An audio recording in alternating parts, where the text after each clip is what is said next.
Mesdames et messieurs, bonsoir. Merci de nous rejoindre pour ce nouveau numéro de Code 24, le magazine francophone de la rédaction de Futur TV en partenariat avec France 24. Code 24, votre code d'accès à la planète info. Passons tout de suite au sommaire de cette édition. À l'abri des regards, des moines dominicains ont numérisé des manuscrits irakiens. Quelques pièces rares qui ont pu échapper aux mains des djihadistes sont actuellement exposées à Paris. Nous irons au Népal où 4 millions d'écoliers ont été affectés par le séisme du 25 avril. Si les écoles commencent à rouvrir, les enfants, eux, restent traumatisés. Coup de projecteur sur ces boulangers qui perpétuent la tradition du pain français. Baguette ou pain au levain, à chacun sa préférence. Nous irons également en Jordanie où les nouvelles technologies de prothèses redonnent de l'espoir aux mutilés de la guerre en Syrie. Rencontre avec Abu Azrael, milicien chiite aux allures de Rambo.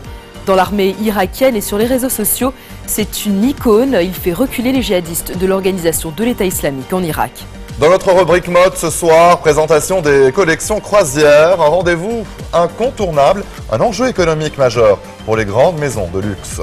Le sang continue de couler au Darfour, à l'ouest du Soudan, provoquant la fuite de milliers de civils. Une équipe de France 24 est parvenue à se rendre au cœur du territoire rebelle des Monts Mara. Si vous êtes de passage à Paris cet été, faites un détour par les archives nationales pour y voir l'exposition Mésopotamie, carrefour des cultures. Elle regroupe des manuscrits irakiens, quelques pièces très rares en syriaque, araméen, arabe, dont beaucoup ont été collectées par les moines dominicains. Comme le père Najib Michael, moine dominicain du couvent de Mossoul, sa ville natale désormais contrôlée par le groupe État islamique. C'est au péril de sa vie qu'il a contribué à sauvegarder la mémoire de l'humanité. Depuis plusieurs années, il numérise des manuscrits irakiens. L'été dernier, le père Najib en exfiltre plus de 800 en catastrophe, alors que le I s'empare de la ville de Mossoul, des pièces uniques qui ont pu échapper aux mains destructrices des djihadistes.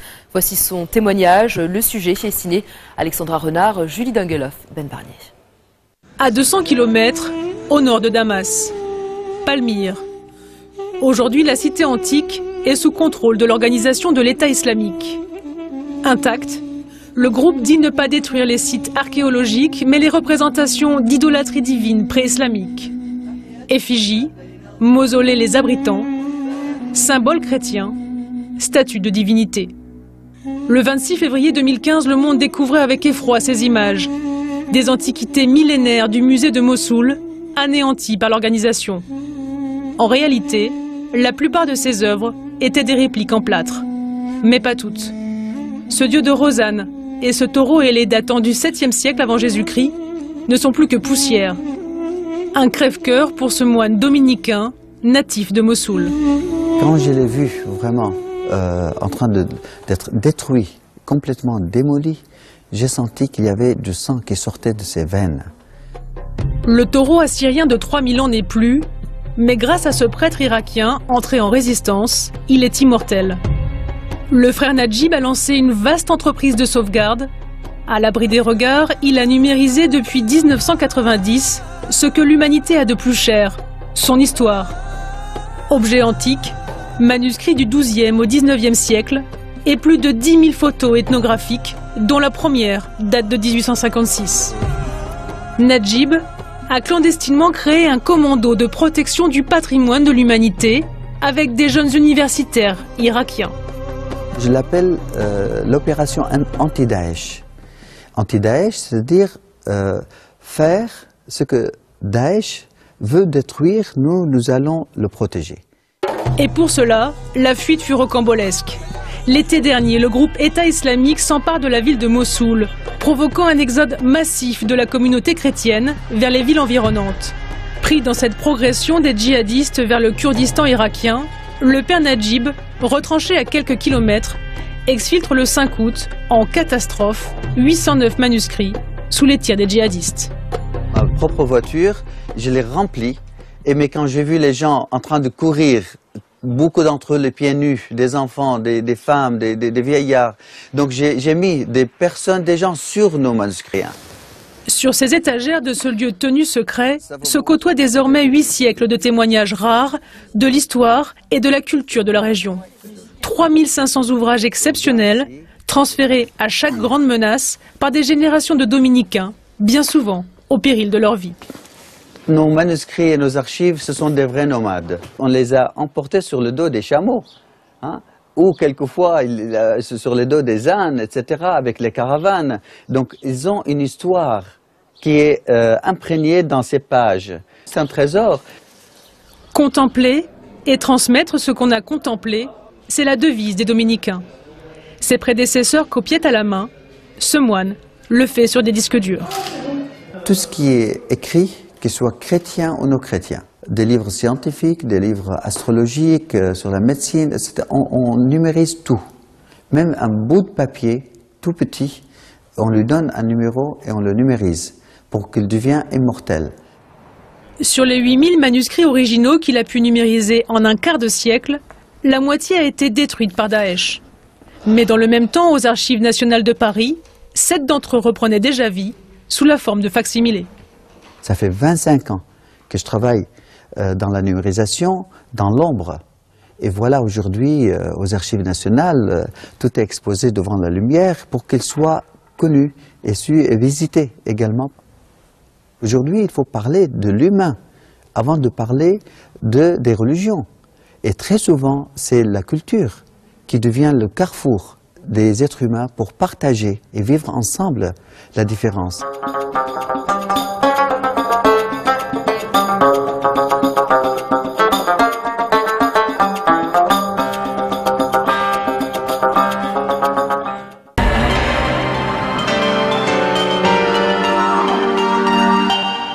Direction le Népal, où le tremblement de terre du 25 avril suivi d'une autre forte secousse le 12 mai a provoqué la mort de plus de 8600 personnes et détruit logements, temples et monuments dans tout le pays. Selon les derniers chiffres publiés par l'UNICEF, plus de 4 millions d'enfants ont été affectés. Parmi eux, 1 million n'ont plus du tout accès à l'école. Un mois et demi après le séisme, les écoles commencent à rouvrir, mais sans salle de classe, ni argent, ni bâtiment. La reprise des cours s'annonce difficile, voire impossible. Les enfants, eux, restent traumatisés et vont avoir besoin d'un soutien psychologique particulier. Reportage de Marie Chemin, Rojita Dikari, Constantin Simon. À 80 km de Katmandou, Chotara, l'une des villes les plus touchées par le séisme.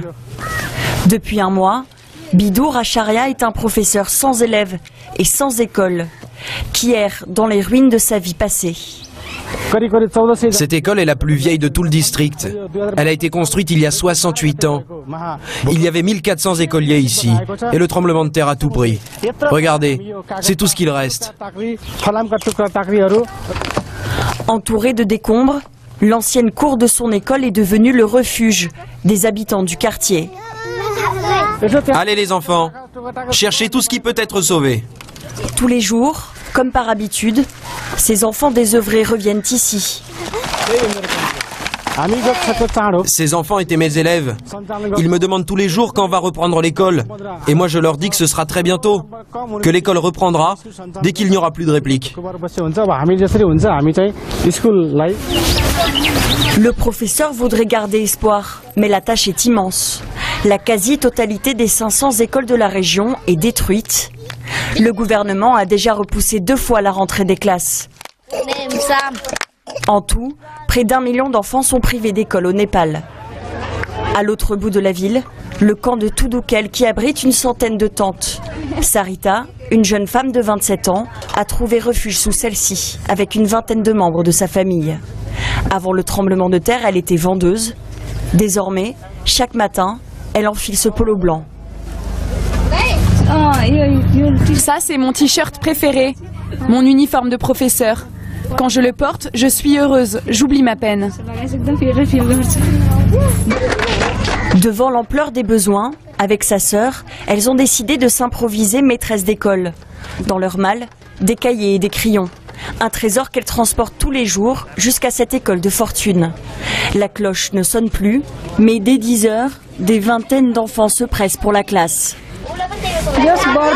Au début, il n'y avait que quelques enfants.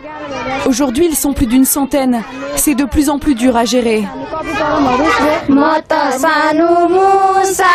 Continuer l'apprentissage de la lecture et de l'écriture pour les plus petits, pour les plus grands.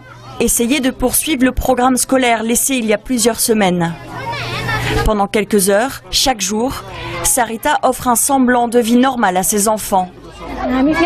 La règle, c'est qu'on ne parle pas du tremblement de terre. On ne leur demande pas quelle est la situation de leurs parents. On veut qu'ils aillent de l'avant, qu'ils retrouvent une vie normale. Mais pour certains, il est impossible d'oublier. Ça, c'est ma maison avant, et ça, c'est ma maison après. Des sourires d'enfants qui peinent à cacher le traumatisme de la catastrophe. Au cœur de Katmandou, un autre camp de réfugiés. Un mois après, il abrite toujours des milliers de sinistrés. Cette tente de l'UNICEF accueille tous les jours de nouveaux enfants. Et ici, ce sont des psychologues qui les prennent en charge. Comment tu t'appelles? Parle-moi. Viens en face de moi. Regarde-moi. Allez, allez. Dis-moi ton prénom. Dis-moi, petit. Cet enfant est incapable de communiquer. Ce qu'on fait dans cette situation, c'est qu'on l'écarte du groupe et on essaie de le rassurer pour le faire parler. Là, il ne veut pas, donc on essaye plusieurs techniques pour comprendre ce qui ne va pas. Dans un pays où toutes les forces vives organisent leur survie au quotidien, ces enfants sont parfois oubliés.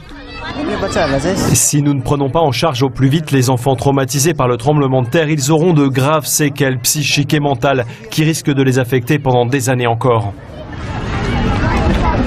Un mois après le séisme, seuls 15% de l'aide d'urgence demandée par l'ONU a été versée. Devant l'ampleur du désastre, l'éducation ne paraît pas être une priorité. Et pourtant, cette génération du séisme est essentielle à la reconstruction du pays. Vous regardez Futur TV, on se retrouve dans quelques instants. À tout de suite.